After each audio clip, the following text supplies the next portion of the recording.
So this portion called Shelach Lecha was brought to us today by Alejandro Alvarado, and we've entitled it, Are You Paralyzed by Fear? Now, after the departure from Egypt, the crossing of the Red Sea, the giving of the Torah, at Mount Sinai, the construction of the Mishkan, the census taken of the men to go to war, the children of Israel are now preparing to enter the promised land. It says that God first asked Moses to send 12 men to explore the land. The story is well known, but it raises certain questions. Why send men to explore a land that had already been promised? Did God need them to send out spies? Did Moses need to send out spies? And how was it that the explorers returned? The people were far from encouraged to conquer the land that God had already promised them, but instead wanted to return to Egypt. The name of this parasha, Shelach Lecha, gives the hint about a possible answer. It says, send for yourself. The spies were sent to check out the people themselves. God didn't need to explore the land, the people did. Their part of the work, their responsibility was to conquer it, to strive and fight for what they wanted. The 12 men sent had to find answers to 7 questions. What is the land like? Is it good or bad? Is the soil rich or poor? Are there trees or not? Are the inhabitants strong or weak? Are there few or many?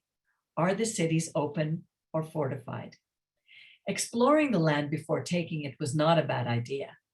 By answering these questions that Moses had asked, the spies would help them develop strategies based upon the number of inhabitants.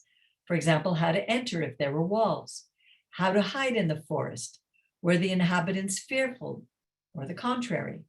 Were they ready for war? And so on. It seems natural and normal to send spies to the place you want to conquer. So where was the problem in sending out spies? It's also noteworthy that the spies reported the truth about what they witnessed concerning the land of Canaan. It was a land of giants and was completely walled in. Well, 12 men returned from exploring the land. Their report was exasperating.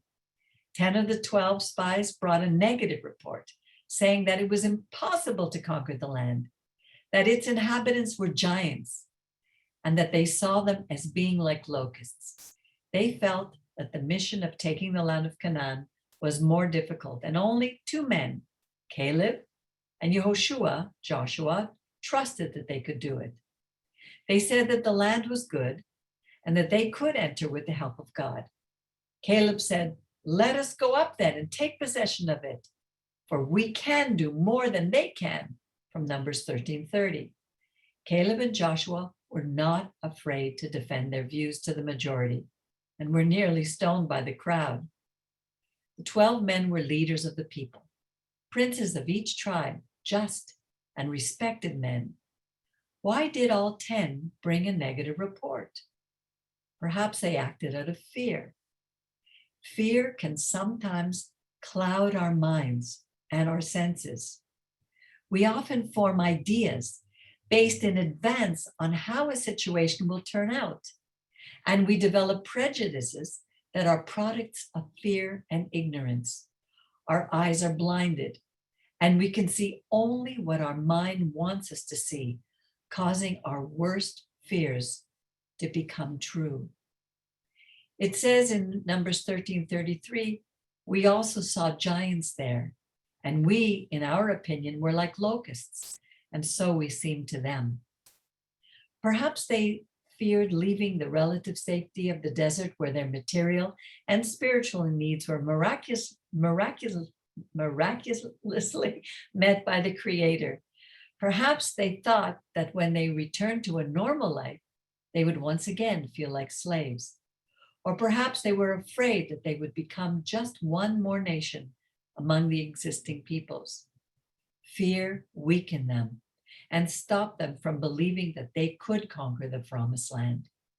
Fear can start with a single person and spread like an epidemic, and along with fear comes skepticism, and lack of trust in God gets transmitted.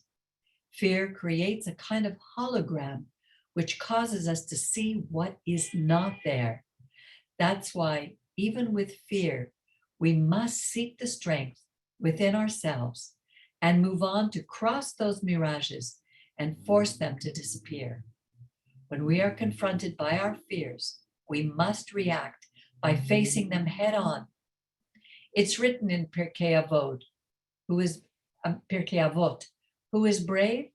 The one who conquers his own fears.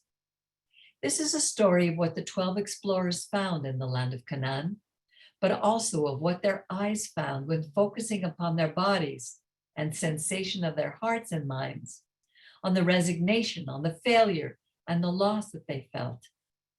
Caleb and Joshua's attitude was one of courage in the face of challenge. Verse 14:24 says that there was another spirit in Caleb, which means he took a different attitude than the 10 men who brought a bad report. The position of Caleb and Joshua teaches us the importance of always staying positive, having strength, courage, like milk and honey, without fear of giants or walls. This parasha ends with the commandment of wearing the tzitzit, the fringes on their garment, which are a reminder that we are chosen people, that God took us out of Egypt to be his people and bring his light to the nations, that we are free from all fear, so that we do not judge by our emotions or by the sight of our eyes. And let's not be diverted away from living according to the commandments, recognizing that he is our creator and our God. Shabbat Shalom.